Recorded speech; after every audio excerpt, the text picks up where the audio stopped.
In a world like none other, there comes one man in search of plastic, in search of cons. He is known as Plasticon. Join him as he brings toys from another dimension to a household near you.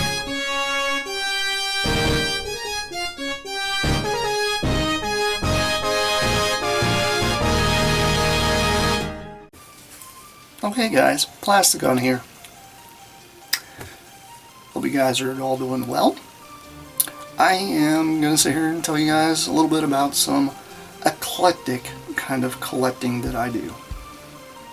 Throughout the years, I have collected everything from Masters of the Universe, GoBots, Transformers, Lego, Building Blasters, G.I. Joe, Star Wars, Ninja Turtles, you pretty much name it.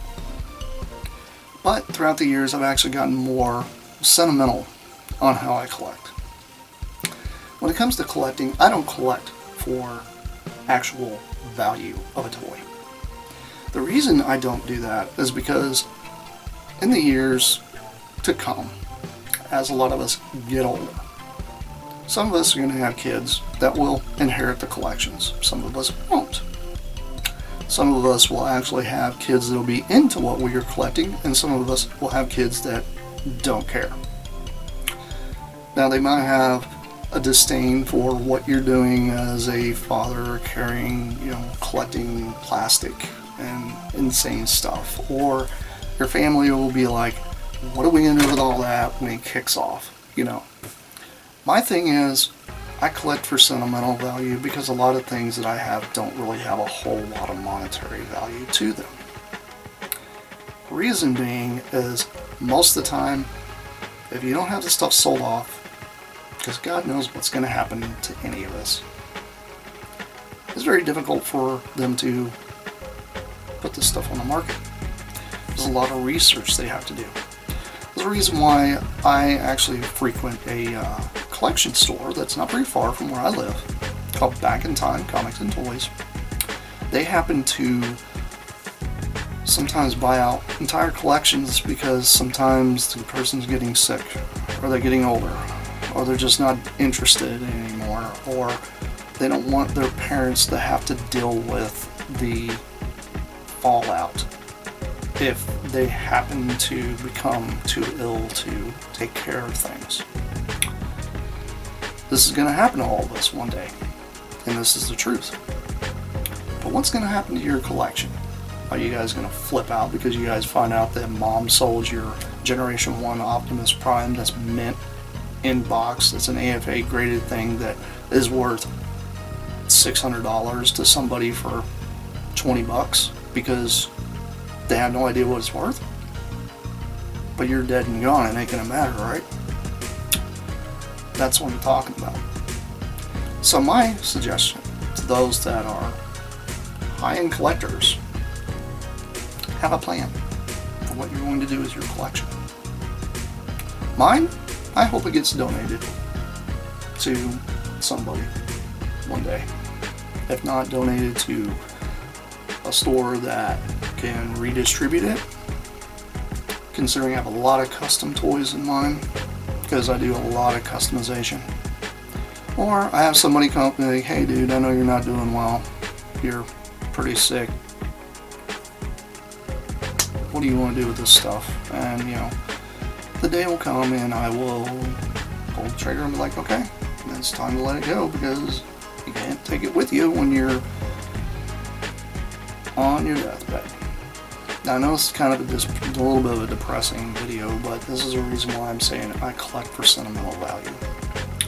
The reason I say I collect for sentimental value is because when I sit in my collection room, I actually have memories attached to everything here. I've got little plastic dinosaurs like this that remind me of my childhood, back when I used to collect little plastic dinosaurs from, local gas stations or whatever used to sell them. But then I have other plastic dinosaurs that are more modern, right? Well, these my other half gave me. Why? Why is that such a special thing? Because they were on my birthday cake. My 40th birthday cake. It means a lot to me. And that's why I tend to hang on to stuff that's sentimental.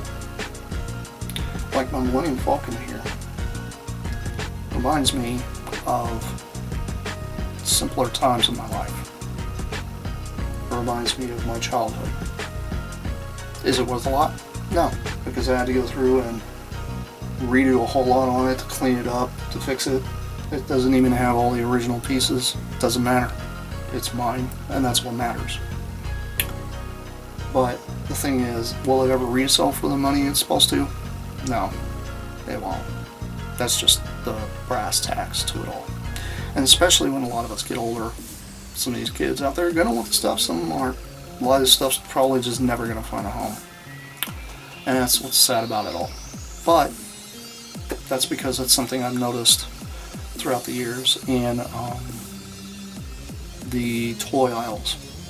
As I go through a modern toy aisle nowadays, I see a lot of, if it's not poking that 30-plus-year-old,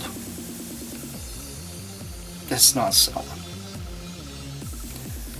There's a lot of toys out there now that I notice that are really kind of trying to invoke even the 90s now. Not just the 80s, not just the 70s, but like the 90s and even early 2000s. And this stuff is very important to our demographic. A lot of us like it. But I'm just thinking the longevity of the toy industry itself, if they don't embody more people into wanting these toys, children's wise, because face it, all this stuff is geared for a kid. Even Skeletor over here that's old, geared for a kid. Should be able to toss that to a 5-year-old and not break it, kind of thing, right? That's the way it should be. But we have a lot of toys that are getting old because plastics brittle. Throughout the years it just starts to creak, and the tolerances and such aren't what they used to be, and they tend to just snap and break. The newer toys are built a little, I would say, even more cheaply than they were when we were kids, because they don't have half the materials they used to. And the materials they did use when we were kids, a lot of them ruled out being too expensive or just not safe. Which is fine. I understand that. But the thing is who's going to have sentimental value for all these things whenever you're gone? It's a very good question. And it's a question that gets asked quite often in the community. And a lot of times I hear people talk about it all the time. And I think it's really the reality of it all is do the best you can with what you have. Communicate with your family with what you got. But if you're hanging on to toys, much like my little E.T. I have up here, I love E.T. E.T.'s awesome. But I don't need some room full of just E.T. That's why I have a special shelf that just has just certain items on it. And one of the biggest things that kind of hit me recently, because being on just on disability, not working or anything, YouTube pretty much is what I do now. My eyesight, it's not what it used to be. I've actually had to go to bifocals now.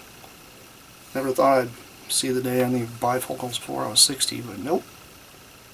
Here I am, not even 50 years old, and I need bifocals because I can't see. And I know it affects some content I put out there and stuff like that. It's probably why you guys are like, oh, why don't you have a HD camera and all this insanity? First off, I'm not going to invest a lot of money in more camera equipment, because the camera equipment I have, it's sentimental at this point, but a lot of it is, it's camera equipment I have, it's paid for. I've had it for years. It works just fine. My computer, it's old, works just fine. You don't always have to have the best of the best. So if you guys are out there and you guys are just collecting stuff because it's all really nice and neat and cool, awesome. But keep in mind, in the future, someone's going to end up having to acquire it. Whether it's traded, gave away, sold, trashed because it's so broken you can't use it anymore, whatever it is. That's just kind of how that goes. That's just life. But didn't want this to be that sad of a video, but it kind of gets me. It really does. It's mainly because there's just a lot of things in life that I've learned that some things are gonna last forever and certain things won't. But I try to collect what I can to keep myself happy because, you know, colors like this make my eyes giggle, and I happen to like this a lot better than, you know, just a standard black jet that doesn't really do much for me. I like the stuff that's colorful. It just tends to poke out at me. And that's why I love G2 so much, because it's really kind of embodies a happier time. And it's one of the things that's actually helped get me through a lot. And I do have a very good friend of mine that I talk to on occasion. You guys probably know him by the name Proto Man. He and I has talked a lot about this kind of thing, and you know, he told me, he was like, if you had to sell your collection, sell what doesn't mean too much to you. And that's exactly what I have done.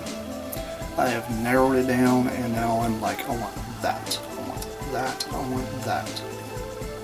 If it doesn't exist, I make it. Why not? There's nothing wrong with this. Especially if you build it out of foam core, cardboard, a little bit of plastic. Especially if it's parts you have laying around that are just going to end up in a bin or you don't really know what to do with. But anyway, if you guys have any questions or anything like that, leave those down below. Same way as some comments. And if there's anything else you guys want to do, just let me know. This has been Plasticon. This is me, signing off. Peace out, y'all. See you around. Bye.